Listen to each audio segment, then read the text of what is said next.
So I'm Lee Tien. I'm a senior staff attorney with the Electronic Frontier Foundation. I've been working on these kinds of national security surveillance issues pretty much since 9/11. We tried to stop the Patriot Act from being passed. That failed. We tried to sue against the Warrantless Act. I mean, much like the ACLU, our efforts have been both combined and parallel. Unfortunately, we've run into a lot of problems along the way, and Mitra's summary, which was amazingly comprehensive, but had to miss a lot of the details because there was so much to cover. I want to single out a couple of big themes and then talk about what both our organizations are doing now to try to do something about this problem. The first big theme I want to hit is simply secrecy. The secrecy that surrounds the national security apparatus, national security surveillance, has become even more impenetrable over the years. Many of the lawsuits that have been brought to try to challenge this kind of unconstitutional, illegal activity have failed because of secrecy in two different ways. The first way is that because it's secret surveillance, you don't know if you've been surveilled.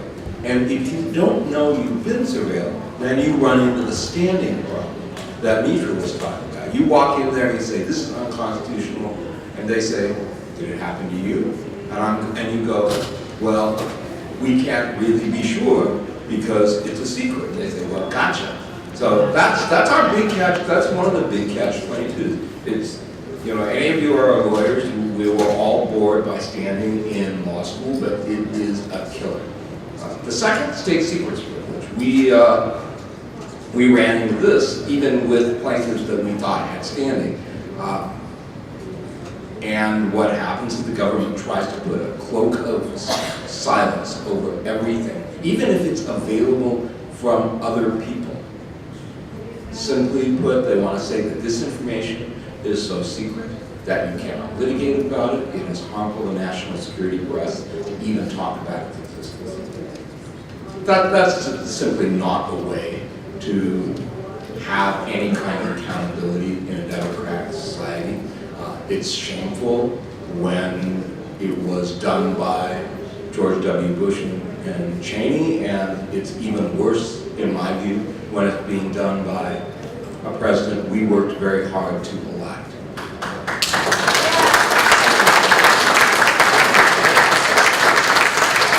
So what are we trying to do right now? Well, as you all know, the Snowden leaks have led to a lot of really, really interesting revelations about what the government's doing. Most of them are really more confirming what we were concerned about before, or adding details like, I didn't realize how many of our favorite Silicon Valley companies appear to be in cahoots. You know, we were always blaming AT&T because everyone hates AT&T, but you know, Apple. I mean, really. But nevertheless, that's where we are now. The PRISM program, which is the part of tied into all of this 702 collection, which is ostensibly for non-U.S. persons outside the United States. Somehow, when we looked at the minimization and targeting procedures that came out of the Snowden revelation, we realized that, you know, the idea of inadvertent collection of Americans' information, I don't think that word means what you think it means, right? I mean, all of their documents are about how they're going to hang on to and process all of this incidental communications record. It's the sort of stuff that they've been lying to us about, and yet they have the temerity to then say, well, but you could see it from the statute, even though at the time they were denying that it was actually going to be used that way. We have a lawsuit right now, as ACLU in the Southern District of New York. We are each separately challenging the other main shoe that dropped. and this was actually maybe the first or the second shoe, which is the so-called telephony metadata collection program. This was the order coming out of our friends at the Foreign Intelligence Surveillance Court under the authority of the Patriot Act, Section 215, basically ordering Verizon to cough up, well, I'll be precise, Verizon Business Network Services to cough up all the information about its subscribers. That included cell phone identities such as IMEI, IMSI, as well as the length of the calls, what were the numbers called to, dial from, et cetera, et cetera. A huge amount of really, really useful communications data or metadata. That's, I think right now is this is one of the big issues with the courts, is they're going to have to change their position. The government's been saying for years, well, there's no Fourth Amendment reasonable expectation of privacy in the metadata. Sure, your communication themselves, what you say to each other, but the numbers, no, that's not right. In fact, I've had dinner with judges where I'm arguing with them about this. The phone number, that's just, that's in the phone directory. You can't possibly tell me that anything made up of something that's sort of like in the phone directory could possibly be private. This is I think, I'm not going to insult you. You all know that 5 years of 10 years of records of every phone call you've ever made, or every call that's ever been made to you, tells an enormous amount about who you are and what you do. There's just no denying it. Right now, the courts haven't gotten there.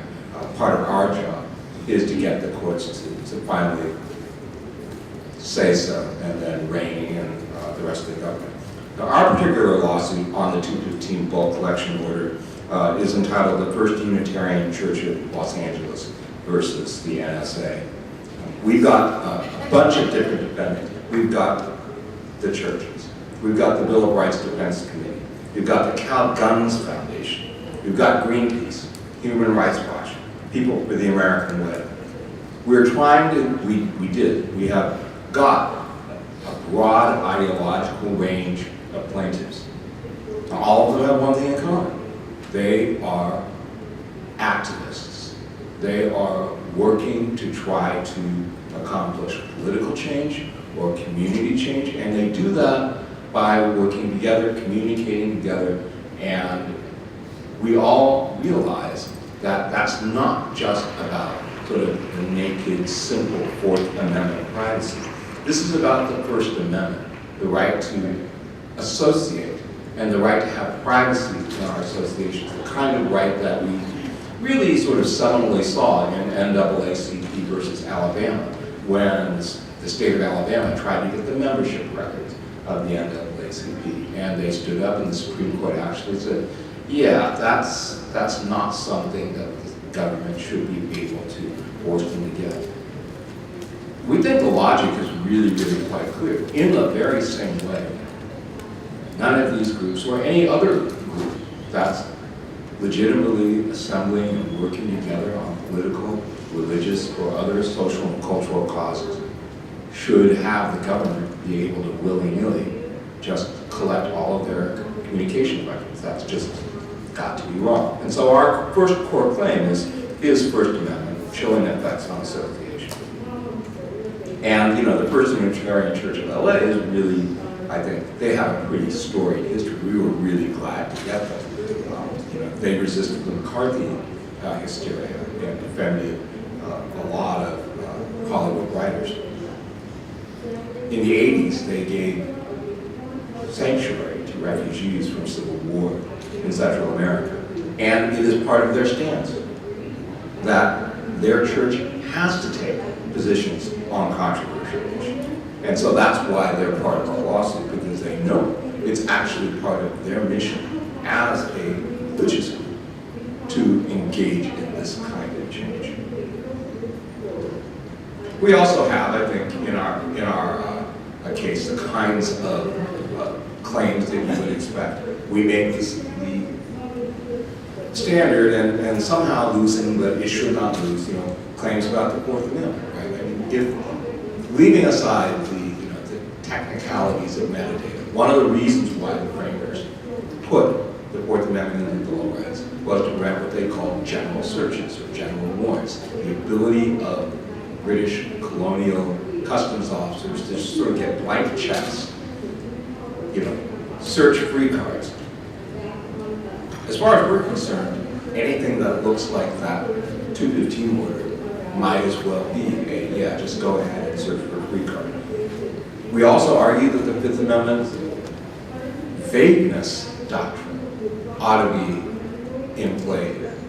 That when a law like Section 215 is written to say that the records have to be relevant to an investigation, and yet somehow they manage to squeeze all of those phone records from people that they know and that they've actually admitted don't have any connection to terrorism, and somehow that whole pile is relevant. That means that's not a law that you and I, as Americans, or even the legislators who passed it, they don't know what it means. Nobody knows what it means. And the reason why we don't know what it means goes all the way back to secrecy again, right? Because we've got secret courts rendering secret interpretations, and then the executive branch happily moving with that. I'm going to end on a point about the legislature. I think one of the things that's happened over the last few years, it's been very easy, especially when President Bush and Vice President Cheney and Attorney General Ashcroft were in power, that it was really, really easy to, people you love to hate, right? Congress now, though, is in a position where they have voted for some of these hateful, awful things over the years, and they feel like, a little bit like they're trapped. They're going to be pilloried for having voted for it before. They would like to lay low. They would like to hope that the public's anger subsides and that it will be someone else's problem. Right now they're hoping it will be the president's problem. He's only going to be around for a couple more years. The thing that I want to make sure of, though, is that there's at least 438 folks in the House of Representatives who have to think about their election in 2014. That's a very real thing for them, the way that it is not real for the NSA spies or the guys in the FBI or even the man in the White House. There's also 33 1/3, I guess, senators who will have to think about their political careers next year. If you don't take anything else away from what I've said today, and I hope that you really think about how we can get our elected official to take seriously this secrecy problem, this surveillance problem, and actually for Congress to just sit there and actually man up and look at what is happening. We've got intelligence committees with access to it, but with Dianne Feinstein as the head of Senate Intelligence, we're not really any better off than if some Republican were in charge of it. How are we going to make change happen? How are we going to reform the FISA court? How are we going to get rid of an outmoded classification system? These are the things we're all going to have to face, and I think we're going to have to take it to Congress.